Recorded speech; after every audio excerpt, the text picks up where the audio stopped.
Daily वेजरों को लेके इनकी जमात में कितनी हमदर्दी है वो आपको इस ड्रामा से तय हुआ।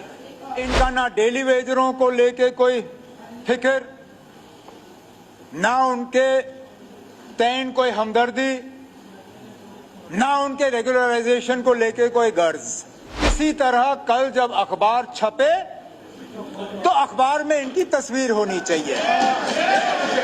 हर मामले में इनकी एक ही कोशिश है कि झूठ बोल के किसी तरह ये अखबार पे सवार होना चाहते हैं। यहां मामला जनाब फारूक अब्दुल्ला साहब पे हमले की मजम्मत करने की आई, उसमें भी ये लोग अपनी सियासत करना शुरू कर गए। उसमें भी इस नौजवान एमएलए से सच नहीं बोला गया। और फिर हद की बात यह स्पीकर साहब कि कितना हम इनका झूठ बर्दाश्त करें। फिर सोशल मीडिया पे मेरे खिलाफ लिखा कि this is government sponsored murder, और आज ये ड्रामा। मैंने इसलिए कहा स्पीकर साहब, इनको कोई हमदर्दी नहीं है डेली वेजरों को लेके।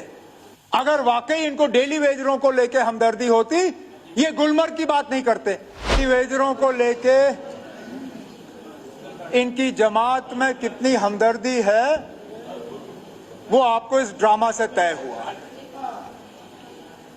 इनका ना डेली वेजरों को लेके कोई फिक्र, ना उनके तैन कोई हमदर्दी, ना उनके रेगुलराइजेशन को लेके कोई गर्ज।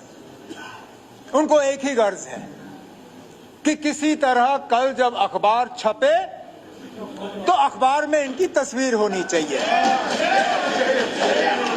और उस तस्वीर को छपवाने के लिए ड्रामा करें, झूठ बोलें, हाउस को मिसलीड करें, इनको कोई फर्क नहीं पड़ता।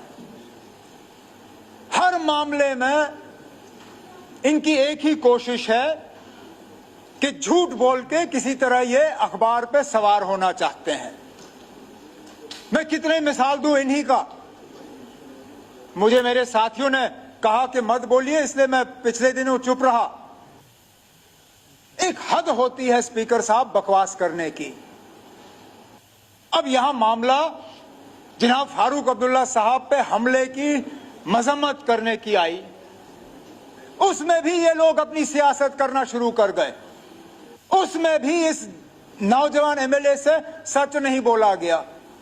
क्या कहा कि हमने जी महबूबा मुफ्ती को मकान नहीं दिया, हालांकि रिकॉर्ड गवाह है गुपकार रोड में सकीना यत्तू साहिबा के मकान के ठीक पीछे उनको मकान मिला है। अब चलिए, अगर मकान उनके स्टेटस के बराबर नहीं तो कोई चिट्ठी जिसके जरिए वो मुझसे कहें कि आप हाउस अपग्रेड करके मुझे बड़ा मकान दीजिए, वो भी नहीं। और फिर हद की बात यह स्पीकर साहब कि कितना हम इनका झूठ बर्दाश्त करें। फिर सोशल मीडिया पे मेरे खिलाफ लिखा कि this is government sponsored murder, मतलब कि मेरे ऊपर कत्ल का इल्जाम, कि मैंने महबूबा मुफ्ती को मकान नहीं दिया क्योंकि मैं चाहता हूं कि उनका कत्ल हो, ये जानते हुए भी मैंने उनको मकान दिया। अच्छा, फिर ये कहा कि अगेंस्ट एंटाइटलमेंट। मुझे बताइए ना, आप किस कानून के तहत उनको एंटाइटलमेंट थी?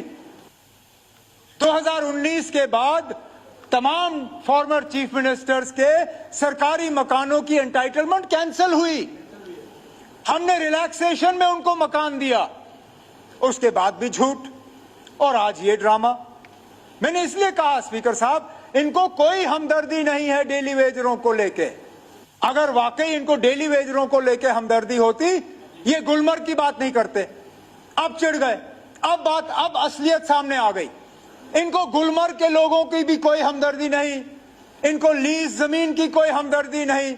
ये चाहते थे कि मैं तनवीर साहब के प्राइवेट मेंबर बिल को अपोज करूं, उस ऑपोजिशन को लेके ये शोर करें। शोर का मौका मिला नहीं क्योंकि इनका बिल एडमिट हुआ। अब ये परेशान हुए ना, मैं किस चीज पे शोर करूं।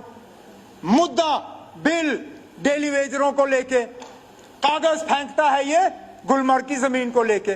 अब इससे आप और मेरे मीडिया के दोस्त अंदाजा लगा सकते हैं कि इनका कोई इरादा यहां पे लोगों की हमदर्दी के करना नहीं था, ना यहां डेली वेजरों को लेके कोई बात करनी थी, सिर्फ और सिर्फ ड्रामा करने का इरादा था। चलिए अच्छा है, चले गए, अब हाउस चलता रहेगा। हमने इस बिल को अपोज किया है, लेकिन ये कहते हुए जो मैंने तारिक आमी साहब को और इस हाउस को अश्योरेंस दी है कि इंशाल्लाह इस फाइनेंशियल ईयर में हम इनके रेगुलराइजेशन का सिलसिला शुरू कर देंगे।